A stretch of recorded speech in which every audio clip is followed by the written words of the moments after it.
Hello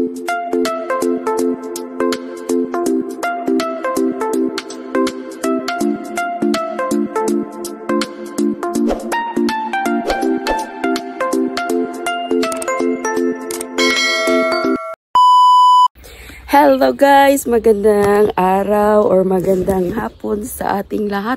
Ako ay andito na naman sa aming kagardinan, sa garden ni Adan at ni Eva. Dito tayo at ako ay magagawa ng short video para sa prutas na in-upload ko kanina. Yung nectarine. Kasi may nag-comment doon, gusto niya makita ang laman ng nectarine. So, andito ko ngayon. Bagong ligo tayo kasi summer. Kailangan hapon tayo maligo or gabi. Kasi pag summer, twice ako naliligo, umaga at gabi. So, ngayon, pupunta na tayo. Tara, samahan nyo ako. At bibisitahin nga pala natin ang grapes kung may bunga na doon. At yung green apple sa malayo. Doon pa yung parte. Doon sa malayo. At tara, iba to ang clip ng short video ng laman ng, or i-include ko na lang pala dito ang laman ng.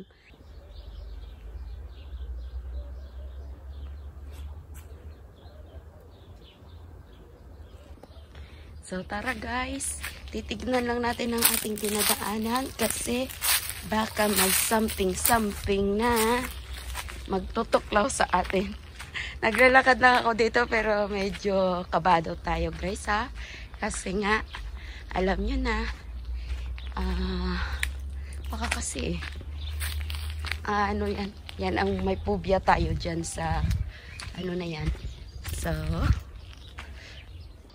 hello guys, magandang hapon. Andito naman po tayo sa kapunuan ng pine tree. May pakita ko sa inyo nga guys, may pagbibigay ano naman sa inyo, kaalaman, nandito po tayo or isang video na naman ang ating may handog sa inyo. Ako ay dito sa ilalim ng pine tree at ako ay ang dito sa aking side ay charan! Isang malaking punuan ng cactus. Kung alam nyo ba guys, yung cactus, yung bunga niyan is kinakain. Kasi mahal din po yan. Nabibili po ito sa supermarket. Ipakita ko sa inyo doong side. Mayroon po doon bunga ng cactus at namumulaklak. Isang napakagandang bulaklak ng cactus guys. Pakita ko sa inyo. Tara! Ayan guys, sobrang taas ng cactus na to. Oh, napaka-spiky. Ayun oh. Yung, pag matanda na pala yung ano, yung ano tawag dito? Yung ito ba? Dahon? Or kumbaga dahon nyo or sanga. Alam nyo ba guys, kung paano lang magpalaki at magpadami ng cactus?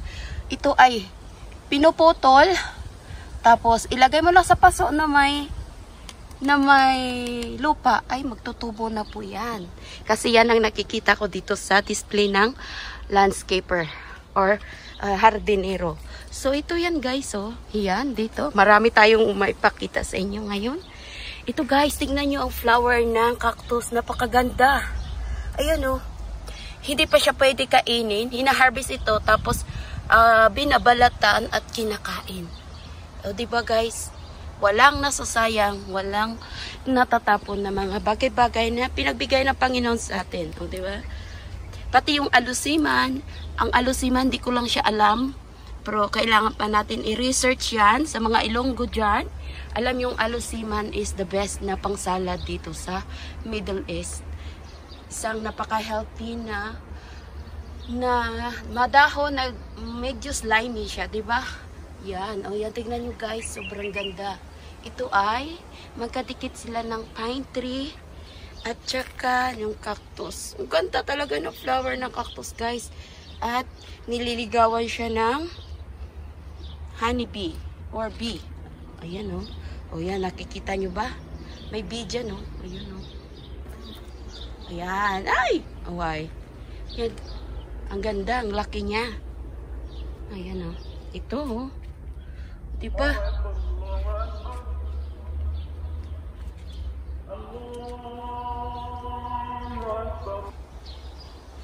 So ayan guys. Back to video na naman tayo kasi nag-prayer. So respect. We need to stop our vlogging.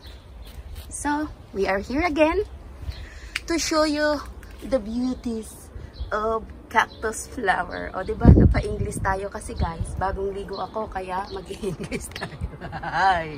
Ayan o, bunga ng pine cone. Ayun pa. Trivia, ang pine cone ay isa ding napakaganda at mahal na klaseng nuts. Ang tinatawag dyan dito ay snowbird. Yun. Ang bunga ng pine tree ay mayroong mani sa loob yan pag iyong binalatan. So, ayan po, ayan guys. The flower of the cactus supereti prata. O, yun. Parang natusok na yata ako ng cactus. Yan, tinusok yata ako dito. Yun nga, aray ko po. Ayan o, may tinik. Aray. Yan, vlog pa more. Agoy. Lo, naano lang ako ha, nadikit lang, meron pa isa.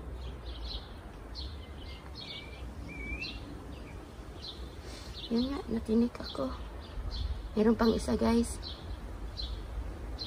So anyway, back to reality, back to vlogging. Ayan o, ang taas. Tapos ito po siya.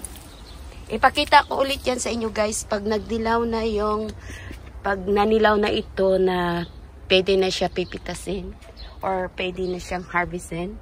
Hindi naman ako nagkukuha nito, yung lalaki yung kumukuha niya kasi alam nyo ba is matinik. Matinik. Ayan o, niligawan ng honeybee. Ayan. So, ayan. Yan po guys. At guys, ipakita ko sa inyo ang the best na mansanas dito. Ito ay, hindi pa naman siya ready, pero charan! Ay, ito yung mini apple na green. Ito po yung apple na yan. Ito yung pinakamasarap dito guys. Ito para sa akin, ito yung pinakamasarap. Kasi, di ba sa lahat ng mansanas, ang pinaka-healthy is ang kulay green. Ito ay ni-recommended ng doktor kung kayo ay medyo may sakit sa UTI or basta may diferensya. Oh, diferensya. Normal. Hindi. Kasi yung pamangkin ko dati sabi niya, Tita, dala mo naman ako ng green apple dyan. Kasi sa Pilipinas, di ba mas mahal ang green apple. Dito is mura lang din. At saka ito guys, mini apple ito. Yung ganito lang siya kalaki yan. Lumalaki din naman ito ganyan. Pero ngayon, medyo nakafocus tayo. So, maliit siya. At saka meron talagang apple na ganito kaliit, diba guys? Oh. Ayan o, ang... Ay! Naku, may honey. Ayan o, dami siyang bunga guys. Hindi pa ito siya pwede ready to pick kasi baby pa sila. Ito sila, magkatabi sila ng cactus. Ayun o, dami. Hindi pa sila ready to pick. Ayan. At saka, ang katabi nito, of course, walang kamatayan na olive. Ayan o, olives. Ayan. Diba? Yan o, baba lang yan guys.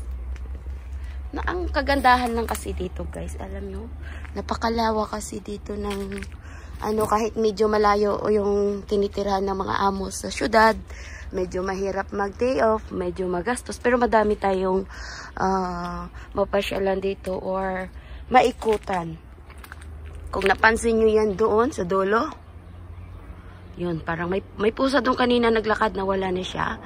Yung papunta doon guys, sa dulo na yan, sa dulo nito, doon pa yon yung gate. Doon pa yon yung gate.